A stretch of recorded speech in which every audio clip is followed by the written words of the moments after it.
Good day po mga bayang karerista.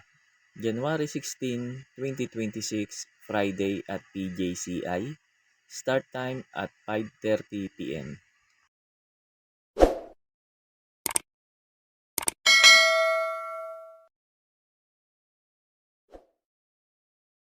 Start na po tayo. Race number 1. Start po ng peak 5, a distance 1,200 meters. Paalala lang po hanggang race 8 po tayo. Kaya po yung race number 1 na peak 5 ang simula. Ang start time, same time 5:30 p.m. pa rin. Race number 1, numero 3, Kings Cup. Ito para po sa akin dito sa race number 1. Soloin ko na po ito. Last run nito kay Iron Age, talagang magaling lang talaga yung nakalaban yung imported na yun. Segunda siya ron, di naman din ganun kalayo nanalo si Iron Age. Kahit mabigat ang peso nito, tingin ko lamang pa rin dito. At tingin ko mag-uumento pa rin tong kabayo na to kasi nga galing sa bakasyon. Tapos pangalawang takbo niya ulit ngayon. Tingin ko maganda lalo na itatakbo nito ni Kings Cup dito. Pagkatapos nga pala ng info ko rito sa race number 1, in-upload ko po yung last run ni Kings Cup para magkaroon po kayo ng idea kung susuloyin niyo po ba o magpo-protection pa kayo. Kaya po sa race number 1, itong numero 3 Kings Cup, para po sa akin, susuloyin ko na po. There, Open Racing wants blow out. That is closing time. Jack 14, the early leader. The line can have lead and pass approaching now is Kings Cup. Down on the inside. The lead is taken over now by Kings Cup by about ahead over Jack 14 in second, and showing speed now is the favorite Iron Edge, and a big wide backing forward is Phone Trick. Then second last is Moon Alphabet, and a far behind to closing time. And as they race the fourth turn, it's Kings Cup by 3/4 of a length. Still in second is Jack 14. 2 lengths behind in third quietly is Iron Edge. Then a big gap to Phone Trick, Moon Alphabet, and closing time. 400 meters left to go. It's Kings Cup, and here's the challenge coming from Iron Edge. But Kings Cup, its response to that challenge against Iron Edge, racing now on the outside. Dabi bagging third is Jack 14. 200 meters left to go. The lead now belongs to Iron Edge. Iron Edge now by a length and a half over Kings Cup, starting second. And here's the finish line. Iron Edge wins the first race, 3-year-old maiden against Kings Cup. Jack 14 was third, Phone Trick fourth, then finishing fifth, Moon Alphabet, closing time, last to cross the finish line. What a race for number 6 Zoris Iron Edge. Sa race number 2 na po tayo, start po ng winner take all. Distance 1,400 meters. Dito sa race number 2 na to, sa start ng winner take all, pag may mga kursunada kayo, dagdag nyo lang po. Medyo magulo tong umpisa ng winner take all na to. Pampremera ko dito, numero 4, She's Royal. She's Royal, sumigunda to kay Bahandi last run. Pag ito hindi hinabol ni Boy Wonder sa unahan at nakabandera tong She's Royal, tingin ko malaki chance na ito makatapos ng karera dito. Itong numero 4, She's Royal. Tapos second choice ko, numero 8, Spaghetting Pababa. Spaghetting Pababa, last run nito, tercero kala title holder Summer Rule. Ngayon maganda position niya, last to enter. Pag nakasabay ka agad to kala She's Royal, Boy Wonder, tingin ko malaki chance na itong manalo dito. Ito numero 8, Spaghetting Pababa. Tapos third choice ko, pandihado, numero 6, Genius Sun. Last run nito kala BG, medyo malakas lang yung kalaban niya doon. Tingin ko may panalo rin to dito, to numero 6 na to, Genius Sun. Kaya po sa race number 2, pampremera ko po, numero 4, She's Royal. Second choice ko po, numero 8, Spaghetting Pababa. Third choice ko po yung numero 6, Genius Sun. Sa race number 3 na po tayo, start po ng peak 6, distance 1,400 meters. Pampremera ko dito, numero 10, Haymart. Last run ni Haymart kay Calculus, malakas lang talaga yung laban na yun. At saka hindi maganda sinalida niya. Kaya hindi kagad nakasabay ito kay Calculus sa unahan. Pag eto maganda position niya ngayon, last to enter, tingin ko baka iuna na to. Pag eto nauna, tingin ko malaki chance na ito manalo dito, to numero 10, Haymart, kasi mabilis ng kabayo to. And last run kasi niya, hindi nga maganda sa lida. Kaya nakaalago ka agad si Calculus.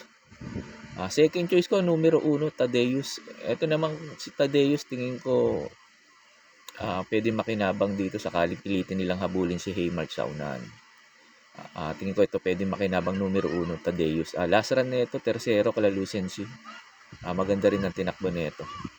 Tapos third choice ko po yung numero 3, Great Barrier Reef. Ito yung dalawang beses nanalo sa Metro Turf. Ngayon, first official run niya ngayon sa PJC pero nag-barrier to. Nanalo to. Nga lang, medyo malakas ang laban niya ngayon kumpara sa dalawang panalo niya. Tapos baka manibago si Caballo. Doon kasi magaling to sa Metro Turf. Pero tingin ko pag nagamay naman ni Patty Dilemma to at may rate naman ni Patty, tingin ko malaki chance rin na tong manalo dito to numero 3, Great Barrier Reef.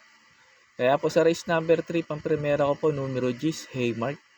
Second choice ko po numero 1, Tadeus. Tapos third choice ko numero 3, Great Barrier Reef. Sa race 4 na po tayo, start po ng peak 5, distance 1,400 meters. Pang-primera ko dito yung numero 5, Graceful Gift. Ito si Graceful Gift, galing sa panalo to dun sa kabila sa Metro Turf. Hugando nanalo to. Tapos yung last run naman nito dito sa PJC, segunda to. Kay Samerul, bumabalik na ulit yung buti na itong kabayo na to. Napaparimate na ulit ni PM Caballero. Lalo na't walang gaano mabilis ngayon dito, tingin ko malaki chance na itong manalo dito to numero 5, Graceful Gift. Sa mga nagtitipid, pwedeng soloin to numero 5, Graceful Gift. Tapos second choice ko, sakaling hindi maganda yung takbo ni Graceful Gift, yung numero 8, Golden Charger. Maganda position niya, tapos cambio hinete, CP Henson na.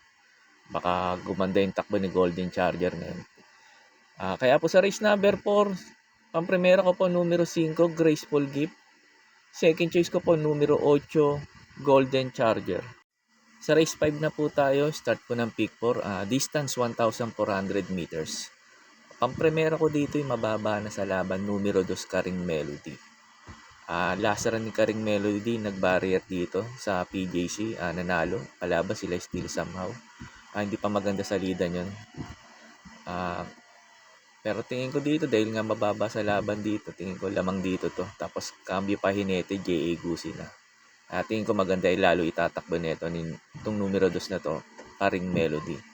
Pa-protection ko po numero 1, Modern Stroke. Sakaling hindi maganda sinalida ni Karing Melody at hindi rin maganda itakbo, ito pwedeng pang-protection. Numero 1, Modern Stroke. Last run ni Modern Stroke, hugando nanalo to. Galing. Si Enfuego tinalo, layo nanalo. Kaya tingin ko ito pwedeng umupset kay Karing Melody itong numero 1, Modern Stroke. Basta bigyan lang ulit ng importansya na may-ari ito. Kaya po sa race number 5, pang-primera ko po numero 2, Karing Melody. Second choice ko po numero 1, Modern Stroke. Sa race number 6 na po tayo, distance 1,400 meters. Pang-primera ko dito yung numero 4, Gamer Winner. Ito na pinadihado lang sa hinete ito. Kahit mabigat ang timbang nito, tingin ko lamang dito to kasi walang namang gaano mabilis na pwede kagad umabol sa kanya. Pag ito nauna at napabayaan at na-irate ng maayos ng hinete na si BD Fulgencio, tingin ko malaki chance na ito makatapos ng karera. Ito numero 4, Gamer Winner. Last run nito, malakas lang talaga yung kalaban si Sum at inapurad sa unahan. Kaya yung nakinatalo nito ni Gamer Winner. Second choice ko po numero 7, Buntay Shore. Ito si Buntay Shore, maganda lang isalida nito. Tingin ko ito pwedeng umupset kay Gamer Winner. Lalo ng Gangnam Peso, 51. Kahit makipagsabayan ito, basta maganda lang sinalida nito. Tingin ko malaki chance na ito maka-upset kay Gamer Winner. Tapos third choice ko numero 8, Saratoga Chrome. Ito si Saratoga Chrome, pwedeng makinabang dito. Tingin ko ito pwedeng makarimate rito. Maganda position niya, nasa labas, tapos J.A. Gusi na. Tingin ko malaki rin chance na ito manalo dito. Ito numero 8, Saratoga Chrome. Kaya po sa race number 6, pang-primera ko po numero 4, Gamer Winner. Second choice ko po numero 7, Buntay Shore. Third choice ko po numero 8, Saratoga Chrome. Sa race number 7 na po tayo, distance 1,400 meters. Pang-primera ko dito numero 5, Ichi Ranran. Ito cambio hinete, binigay na kay Dan El Camanyero. Tingin ko maganda na itatakbo nito. Ito numero 5, Ichi Ranran. Wala kasi akong gaano nakikitang mabilis eh. Baka maiuna na kagad ni Dan El Camanyero to. Pag ito hindi hinabol ni Malibobel sa unahan, kasi tingin ko si Malibobel lang medyo mabilis dito eh. Pag ito hindi hinabol ni Malibobel, tingin ko malaki chance na ito makatapos ng karera to numero 5 Ichiranran. Basta maganda lang isalida. Tapos pang protection ko, numero 7 Enfuego. Si Enfuego, tingin ko ito pwedeng makarimate rito. Basta maganda lang din isalida. Last run nito, tumersero to kala Step Bell, Hanglus. Atrasado lang yung remate. Pag napahirapan si Ichiranran sa unahan, tingin ko ito pwede makarimate. Numero 7, Enfuego.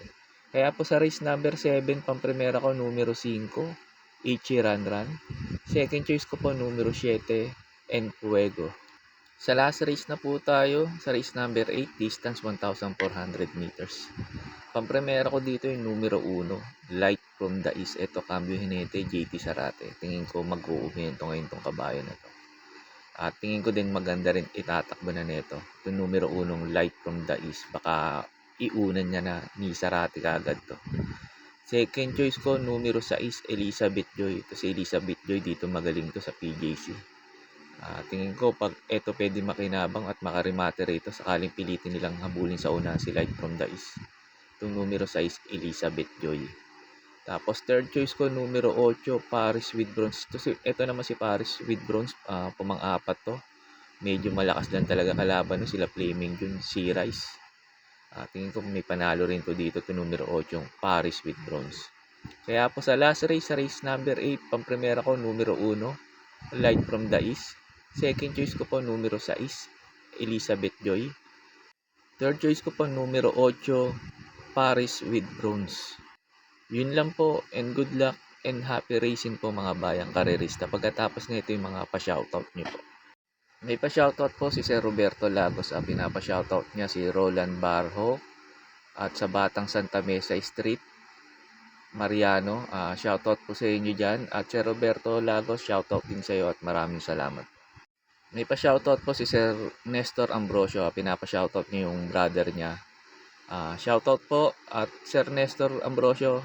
Shoutout po sa inyo din at maraming salamat po.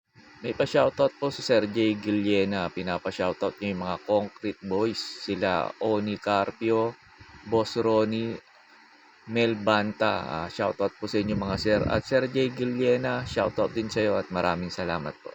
May pa-shoutout po si Sir Joselito Dalus. Pinapa-shoutout niyo yung mga mananaya dyan sa Deparo OTB. Shoutout po sa inyo dyan mga karirista dyan sa Deparo OTB. At Sir Joselito Dalus, shoutout din sa iyo at maraming salamat po. May pa-shoutout po si Jungkook. Pinapa-shoutout niya si Second Munsud ng Tondo. Sir Second Munsud ng Tondo at Jungkook, shoutout po sa inyong dalawa at maraming salamat po. Shoutout po sa inyo Sir John Dolph Praso. Sir John Dolph Praso, shoutout sa iyo at maraming salamat po. Shoutout po sa inyo Sir Ramon Carpio. Sir Ramon Carpio, shoutout sa iyo at maraming salamat po. May pa-shoutout po si Sir Manuel Tandes. Pinapa-shoutout niyo yung pinsan niyang former kagawad na si Boyet Flores ng Balik-Balik Santissima Trinidad Street. Shoutout po sa inyo Sir Boyet Flores at Sir Manuel Tandes at maraming salamat po. Shoutout po sa inyo Sir Alfonso Jurado Jr. Sir Alfonso Jurado Jr., shoutout po sa iyo at maraming salamat po. Shoutout po sa inyo Sir Rolando Reyes ng Tacoma, Washington, USA. Shoutout po sa inyo dyan Sir Rolando Reyes at maraming salamat po.